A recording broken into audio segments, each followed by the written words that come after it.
milieu rural, la pratique continue. Pourtant, elle a des conséquences pour la mère et le bébé. Une ONG exhorte les femmes à fréquenter les centres de santé. Les élections présidentielles, législatives et provinciales en République démocratique du Congo sont reportées de 7 jours au dimanche 30 décembre prochain. Annonce faite aujourd'hui par la Commission électorale nationale indépendante. Bonsoir, bienvenue dans le 19h. Nous démarrons avec un mot de santé. L'accouchement à domicile continue d'être pratiqué en milieu rural. Pourtant, elle peut être dangereuse pour la mère et le bébé. Dans la localité de Brobo, dans le département de Boaké, au centre de la Côte d'Ivoire, une ONG encourage les femmes à se rendre dans des centres de santé. Boubacar Silla, Kader Sogodogo. Comme Yao Akessi, les femmes de la tribu Ayouye dans le département de Brobo ont bravé la harmattan et les chantiers périlleux pour venir assister à la campagne de sensibilisation sur les bienfaits de l'accouchement dans un centre de santé. On m'a dit qu'il ne faut pas y accoucher à la maison. Je vais accoucher à l'hôpital aussi.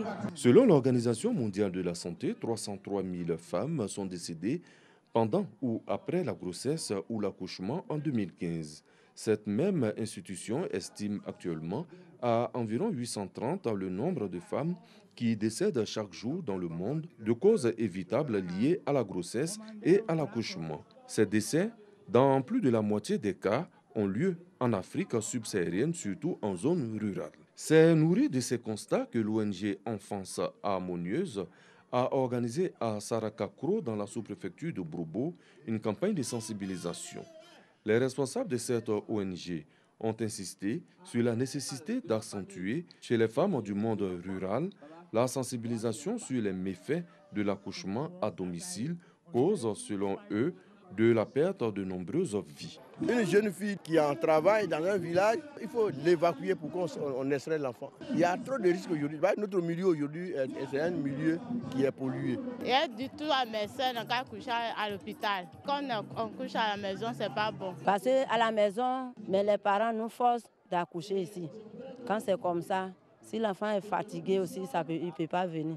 Forcé, il va mourir. Professeur Janou Koueplo a aussi encouragé les femmes de Sarakakro, Saminikro, Takikro, Zouban, Boka Kwamekro et Tébissou à la pratique de l'allaitement exclusif. Le lait de la mère contient suffisamment de substances. Sur 1 litre de lait d'une femme, vous avez presque 900 millilitres d'eau. L'ONG Enfance Harmonieuse a pour objectif d'amener les populations du milieu rural par la sensibilisation à adopter de bonnes pratiques pour une réduction tangible de la mortalité maternelle et infantile. Elle consacre ses activités sur l'éducation, la promotion du bien-être et l'épanouissement de l'enfant dans son environnement. Toujours en santé, mais loin de la Côte d'Ivoire, alors qu'Ebola se propage en République démocratique du Congo, l'Ouganda est également en alerte. Malgré les précautions, l'Organisation mondiale de la santé évoque un haut risque de propagation du virus en raison des nombreux contacts entre communautés frontalières des deux pays. Plus de 300 personnes sont décédées de cette fièvre hémorragique depuis le début de l'épidémie, déclarée le 1er août dernier par les autorités congolaises. Rosemonde Kini, par Gassoro Koni. Alerte Ebola à la frontière entre l'Ouganda et la République démocratique du Congo.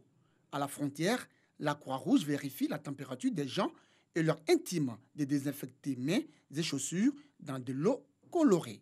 Le conflit a fait fuir de là où Ebola a commencé, vers le côté de la frontière. Nous ne savons pas s'ils sont atteints du virus Ebola ou pas.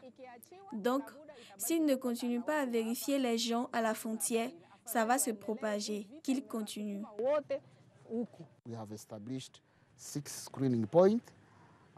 Nous avons établi 6 points de contrôle au niveau de l'entrée principale Mpongwe où nous effectuons un contrôle quotidien. On peut contrôler jusqu'à 30 personnes quand il y a beaucoup d'affluence. Bien sûr, nous avons établi d'autres points de contrôle. Vous savez que notre frontière avec la RDC est très poreuse et nous avons réussi à ajouter 5 autres points de contrôle en plus du principal point d'entrée qui est Mpongwe.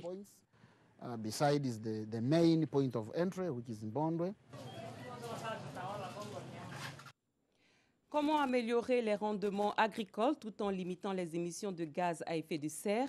La question préoccupe l'Organisation des Nations Unies pour l'alimentation FAO. Elle a mis en œuvre un projet pour soutenir la culture du riz. Après la phase pilote qui a duré 2 ans, les parties prenantes se sont retrouvées dans la ville de Gagnoa, dans l'ouest ivoirien, pour faire le bilan et dégager les perspectives à l'échelle nationale. Soro Corona. Hausse des températures, baisse des précipitations, perturbation des saisons agricoles avec pour effet la chute des rendements. À ces conséquences du changement climatique sur l'agriculture, la filière riz n'échappe pas. Pour adapter la riziculture à cette nouvelle donne et assurer durablement la sécurité alimentaire, la FAO a financé le projet Contribution à l'atteinte des objectifs liés au changement climatique et à la sécurité alimentaire via l'agriculture intelligente face au climat en Côte d'Ivoire, le cas de la filière riz. Il était question de pouvoir apporter une technologie qui est le SRI, qui est le système de riziculture intensive, qui permet de pouvoir produire avec moins de semences, moins d'intrants, des urées, et ça améliore la productivité. La phase pilote de ce projet a concerné le riz pluvial et irrigué à Gagnoa dans la région du Go. Pour un hectare, normalement, le producteur peut se trouver à 80 sacs. Mais pour un hectare, on se retrouve à 20 à 30 sacs. Mais avec cette nouvelle technologie, on se retrouve souvent à 50 sacs, à 60 sacs. C'est vrai, on n'a pas atteint les 80 sacs comme nous le dit la FAO, mais ça a permis quand même de pouvoir atteindre les 50 sacs, 60 sacs. 2 ans, c'est le temps qu'a duré la phase pilote. Avant le passage à l'échelle nationale, les acteurs du projet se sont retrouvés à Gagnoa. Il a été question de faire le bilan et de dégager les perspectives. Ils ont pu doubler leur rendement. Donc à ce niveau, nous sommes vraiment satisfaits. Deuxième niveau de satisfaction, c'est la production des briquettes combustibles à partir des balles de riz. Aujourd'hui, nous avons des briquettes avec une très bonne efficacité énergétique. Le projet d'adaptation de la riziculture au changement climatique a également permis aux producteurs de se former à de nouvelles pratiques agricoles. Mettons le cap sur Bouaké, où s'est tenue une conférence débat sur les approches, les défis et les perspectives du débat politique national. Elle est organisée par le Centre de recherche politique d'Abidjan. Ces causeries débats se tiendront dans 10 villes du pays, comme nous l'expliquent Ange Kouakou et Charles Tatsou. Causerie débat autour du sous-thème le dialogue politique, approche, défis et perspectives. Une série d'ateliers préparatoires initiés par le Centre de recherche politique d'Abidjan, CERPA. Cet atelier vise à accompagner le processus de réconciliation nationale en Côte d'Ivoire à travers un dialogue inclusif et consensuel autour de la thématique « La tolérance politique pour une réconciliation nationale ». Il s'agit pour nous de réunir une diversité de participants à cet atelier préparatoire. Nous voulons donner la parole à chacun d'entre eux dans un cadre de causerie débat. Les participants, notamment les composantes de la société civile, les représentants des partis politiques, les jeunes et les femmes, tous ont donné leur point de vue sur le débat politique national et fait des propositions. Qu'il y ait des espoirs d'union et de réconciliation en Côte d'Ivoire, il va falloir qu'on passe d'abord par la tolérance et arriver à un dialogue politique afin qu'on puisse aboutir demain à une réconciliation, une vraie réconciliation. Cette causerie débat ouvre une série d'ateliers préparatoires qui se tiendront dans 10 villes du pays, notamment Yamoussoukro, Bandoukou, Divo, Korogo, Diokwe, San Pedro et Séguéla, jusqu'en mars 2019. Au Togo, plus de 3 millions d'électeurs étaient appelés aux urnes ce jeudi pour élire 91 députés. La coalition des 14 partis d'opposition a décidé de boycotter ce scrutin. Depuis 1 an, le pays est plongé dans une crise politique. Des dizaines de manifestations ont été organisées pour réclamer le départ du président Faure Gnassingbé. La nouvelle date des élections présidentielles, législatives et provinciales en République démocratique du Congo est fixée au dimanche 30 décembre prochain. La commission électorale se dit techniquement dans l'incapacité d'organiser ces élections le 23 décembre. La CENI invoque d'abord des raisons logistiques, sanitaires et sécuritaires. On écoute Corneille Nanga, le président de la CENI. Nous annonçons donc que le scrutin direct présidentiel, législatives, nationales et provinciales auront lieu le 30 décembre 2018.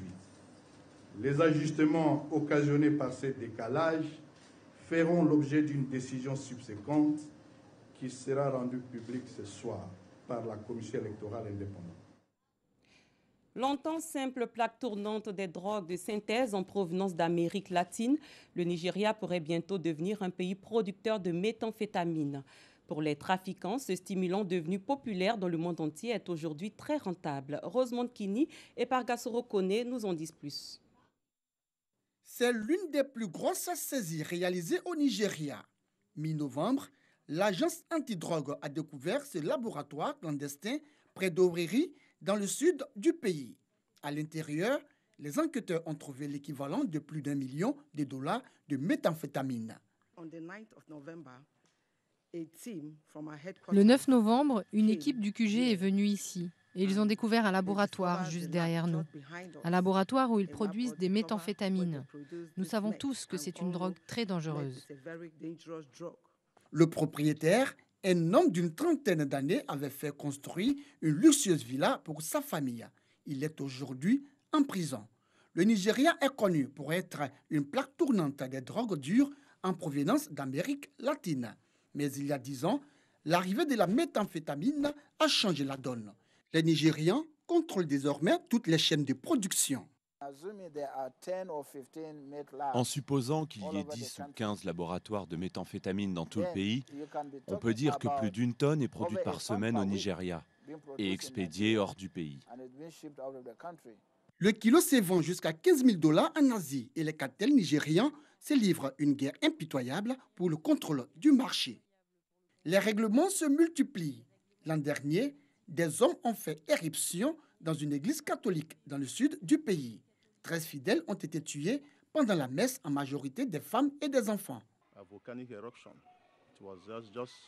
C'était comme une éruption volcanique, avec des tirs dans tous les sens dans l'église. Beaucoup de personnes ont été abattues avant que l'on ne comprenne ce qui s'est passé. Traumatisés, les habitants redoutent qu'un tel scénario se répète. La porosité des frontières, mais aussi la corruption généralisée pourrait faire du géant ouest-africain le nouvel Eldorado des trafiquants. Fin de cette édition. Merci de votre attention. Les programmes se poursuivent sur RTI2. Passez une très bonne soirée.